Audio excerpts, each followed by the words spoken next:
Hello and welcome to today's discussion. I'm Claire, and joining me is Alan. We're covering several key stories making headlines this week. That's right, Claire. We'll be diving into some significant political developments and international news. Let's start with the first story. British Prime Minister Keir Starmer announced his resignation as leader of the Labour Party and Prime Minister, effective within weeks. This comes just 2 years after his landslide election victory. That's quite a rapid turnaround. What were the circumstances surrounding his resignation? The reporting indicates that Starmer lost the confidence of Labour MPs, leading to his decision to step down. He mentioned resigning with good grace. I see. So it was essentially a loss of support from within his own party that forced his hand. Exactly. The article suggests that he faced significant internal pressure, though the exact details of the conflicts aren't clear. What's the timeline for his actual departure from office? Starmer will stay on until his successor is chosen. The process is expected to take several weeks. That suggests a level of continuity, at least in the short term. Have there been any reactions from other political leaders or the public? The coverage doesn't mention significant reactions yet, but it's likely to be a major topic in UK politics going forward. Political landscapes can shift quickly. Let's move on to our next story. Alberto Carvalho, the superintendent of Los Angeles Public Schools, has resigned after being on paid leave for 4 months following an FBI search of his home and district headquarters. What were the circumstances surrounding the FBI's actions? The details of the investigation remain undisclosed, but Carvalho had denied any wrongdoing and requested reinstatement before ultimately resigning. So there's no clear indication of what specifically Carvalho was being investigated for. The articles don't provide that information. The investigation appears to be ongoing, with the district's Board of Education accepting his resignation effective Sunday. This must be quite a challenging situation for the Los Angeles Unified School District.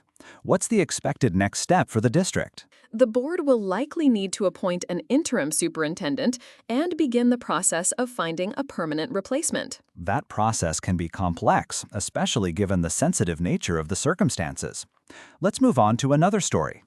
A federal judge blocked an attempt by the Trump administration to subpoena Minnesota Governor Tim Walz and other state officials as part of an immigration enforcement probe. What were the rationale behind the judge's decision? The judge characterized the subpoena effort as an attempt to harass and retaliate against the officials. That suggests a significant legal and political confrontation. How might this decision impact the broader immigration enforcement landscape? It's likely to set a precedent for how similar subpoena efforts are viewed by the courts, potentially limiting the Trump administration's ability to pursue certain lines of inquiry. Are there any indications of how the Trump administration might respond to this judicial setback? The articles don't mention any specific plans, but it's possible they could appeal the decision or explore alternative avenues for their investigation. Let's turn to another developing story. Mediators Qatar and Pakistan announced that the U.S. and Iran have agreed on a roadmap toward a final deal within 60 days, after high-level talks in Switzerland. That's a significant diplomatic development. What are the key elements of this roadmap? The joint statement from the mediators indicates an agreement on a roadmap, but the specifics aren't detailed in the coverage. So there's still some ambiguity about what this roadmap entails. Yes, the articles don't provide a breakdown of the agreement's components or the timeline beyond the 60-day target. This could be a crucial step in easing tensions between the two countries.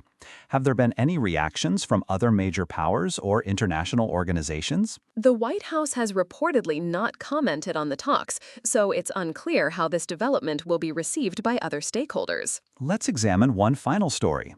Tucker Carlson, a conservative commentator, stated on a podcast that he would no longer support the Republican Party ahead of the November midterm elections. What reasons did Carlson give for his decision? The coverage suggests that Carlson cited the Republican Party's stance on certain issues, potentially related to President Trump's policies, as a reason for his withdrawal of support. That's a notable shift, given Carlson's influence within conservative circles. How might this affect the Republican Party's midterm election strategy? Carlson's comments could impact voter sentiment among conservative voters who follow his commentary.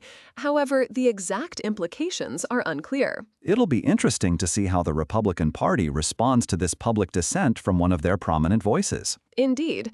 As we wrap up today's discussion, it's clear that these stories highlight the complex and often rapidly evolving nature of current events. That's right. We'll continue to follow these developments and bring our listeners updates as more information becomes available. Until next time, thank you for joining us. Thank you, Claire, and thank you to our listeners for tuning in. We'll be back soon with more in-depth analysis and discussion.